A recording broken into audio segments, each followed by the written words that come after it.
Esta rolda de prensa habitual dos venres nunha xornada claramente protagonizada a nivel político pola Conferencia de Presidentes que se está a celebrar nestes momentos en Barcelona.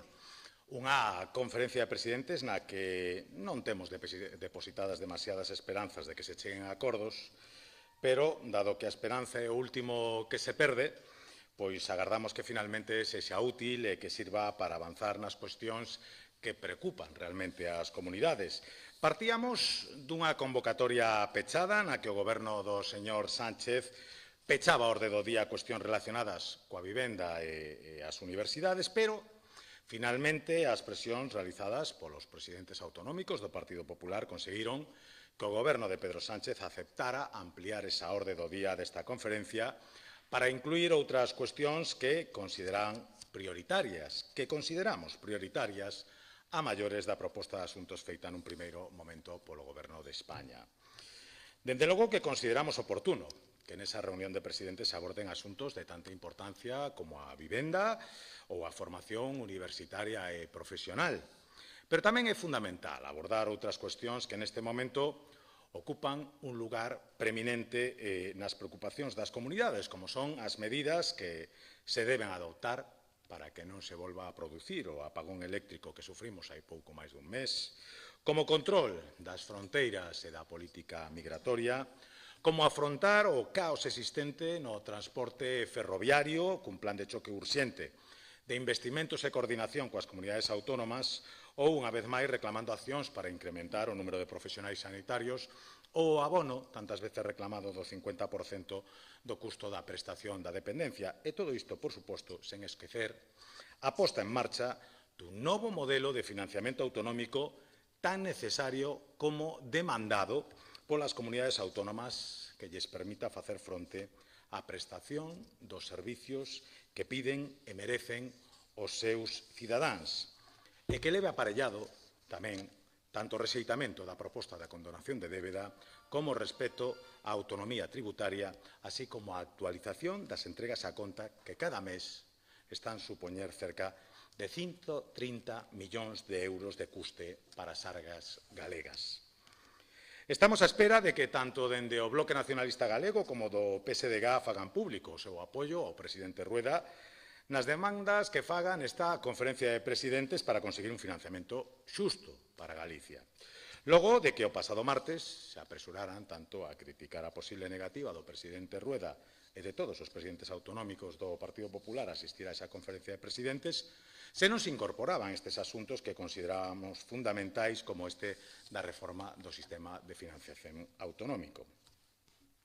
Agora, cando finalmente xa se incorporaron todas estas cuestións que considerábamos importantes na orde do día da reunión, é fundamental que os galegos fagamos unha fronte común en defensa dos nosos intereses, para que o goberno de Pedro Sánchez atenda ás nosas demandas e deixe de tratarnos como unha comunidade autónoma de segunda. Pero, lamentablemente, de BNG e PSDG xa non esperamos máis que crítica e deslealdade a Galicia, porque parece que están máis pola labor de respaldar a Pedro Sánchez e ao seu goberno que de defender realmente os intereses da nosa terra. Porque cada día que pasa, os agravios do goberno de Pedro Sánchez con Galicia van en aumento. Co beneplácito, por certo, de nacionalistas e socialistas galegos. E esta semana sumamos dúas novas aldraxes. A primeira delas, cando coñecemos que o Ministerio de Transporte retrasou ata o vindeiro ano 2027, é dicir, 2 anos máis, a chegada a Galicia da liberalización do transporte ferroviario de alta velocidade.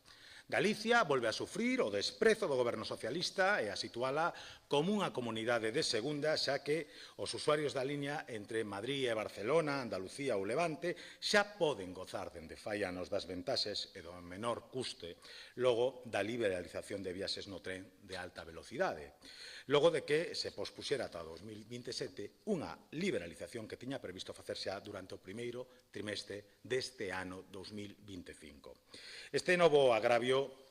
súmase ás constantes incidencias e problemas que sufren case a diario os usuarios do AVE entre Galicia e Madrid, con falta de prazas, con escasez de frecuencias e con continuas avarías que dificultan unha viaxe que cada vez é máis demandada polos galegos e os visitantes á nosa comunidade. A segunda aldraxe que sufrimos esta semana foi a eliminación de 2 xulgados de instrución en Vigo e A Coruña para a creación de novos xulgados de violencia sobre a muller nestas dúas cidades. Por suposto que saudamos, como non pode ser de outro xeito, a creación de 4 novos xulgados de violencia de xénero en Galicia, pero ao mesmo tempo temos que lamentar que só serán de nova creación os xulgados de Santiago e de Ourense. Esta decisión, que, por certo, tamén incumpre o tan aclamado polos nacionalistas pacto de investidura entre BNG e PSOE para facer presidente a Pedro Sánchez, supón un aumento considerable da carga de traballo nos xulgados de instrución de A Coruña e Vigo, agravando a xa excesiva carga de traballo que sufrían estes xulgados, que foi denunciada incluso polo propio Colexio de Abogados. E todo isto derivará nun atraso e nunha deficiente atención aos asuntos que chegan aos xulgados da Coruña e Vigo, prexudicando aos galegos que se ven obrigados a acudir a estas instancias para a tramitación das correspondentes dilixencias. Así que, unha vez máis, temos que lamentar o desprezo do goberno de Pedro Sánchez por atender as demandas de Galicia. Neste caso, nun ámbito como é o da xustiza, no que a Xunta está a facer un importante esforzo para dotar de todos os medios necesarios aos xulgados para poder realizar o seu traballo nas mellores condicións. Pero non hai que esquecer outras recentes decisións do goberno do señor Sánchez que tamén supoñen prexuicios para Galicia en ámbitos tan sensibles como é a política social. Falamos, e disto nos faremos eco, por certo, no pleno desta semana, da decisión de reducir un 25% a aportación do Goberno Central ao Plan Corresponsables, obrigando ás comunidades autónomas que queiran recibir estas axudas a poñer do seu peto ese 25%. O Goberno, que tanto alardea de ser o goberno máis social da historia, ven agora cun recorte de investimento nun programa que tanto está a facer para conciliar a vida das familias en España e Galicia a través de campamentos, servicios de madrugadores ou comedores, entre outras moitas actuacións. Como tamén nos preocuparemos no pleno da alarmante falta de financiamento do goberno de Pedro Sánchez para a lei da ELA. Agora anúnciase un fondo de 10 millóns de euros, ou sexa, o 5% do custo estimado da implantación da lei para atender aos enfermos máis críticos, algo totalmente insuficiente cando hai xa 7 meses que se aprobou a lei, tempo no que os enfermos e as súas familias pasaron da satisfacción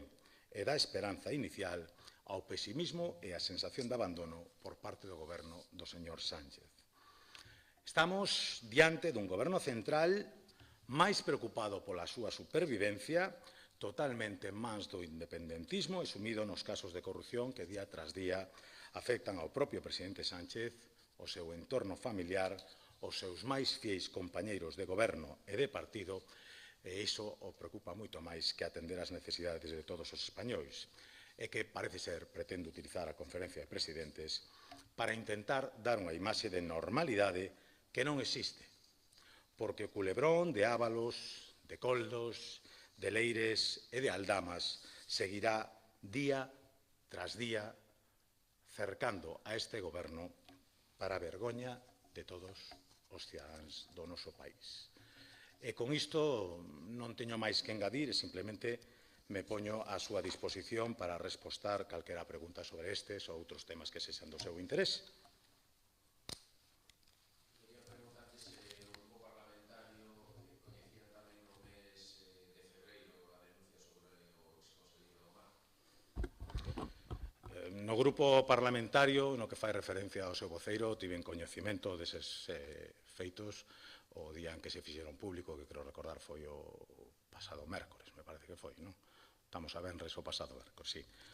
Non tiña referencia anterior, nin creo tampouco que tivera por que tela. Quería preguntarle tamén sobre o acto de toma de posesión da nova conselleira, o goberno despedía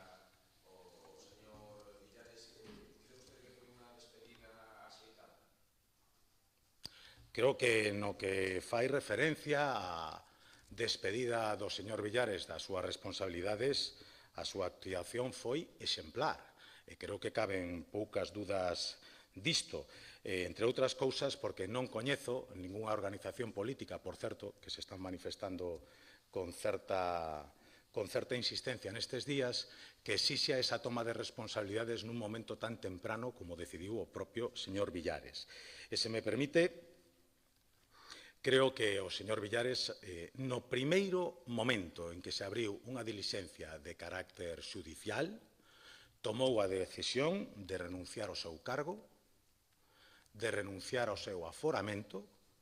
e de renunciar á súa militancia. E creo que se outros responsables políticos tomaran as mesmas decisións e nos mesmos tempos que o fixo o señor Villares, o clima político en España sería moito máis respirable para todos. Así que eu lamento moito que veño escoitando nos últimos días poñendo foco sobre unha persoa que, volvo a repetir, no ámbito das súas responsabilidades públicas tivo un comportamento exemplar.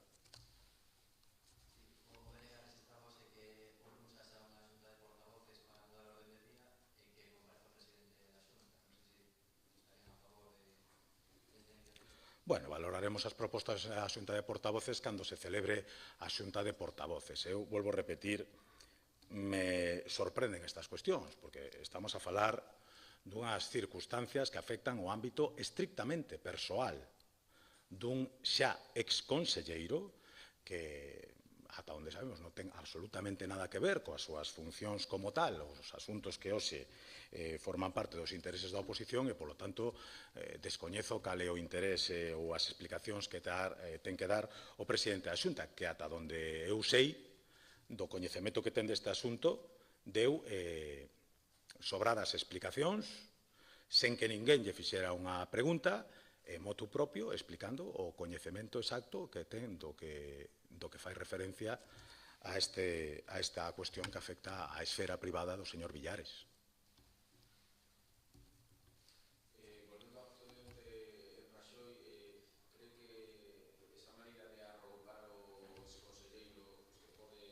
lanzar unha mala mensaxe a vítimas de violencia de xénero, como apuntan algúns grupos. Mire, estamos nun país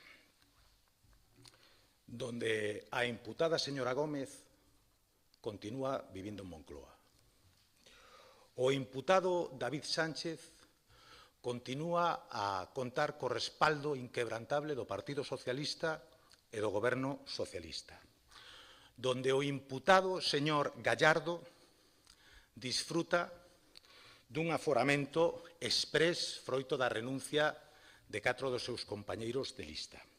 Donde o imputado señor Ábalos continúa tendo e mantendo un escano no Congreso dos Diputados. E donde o imputado fiscal general do Estado continúa exercendo con total normalidade as súas funcións. Me sorprende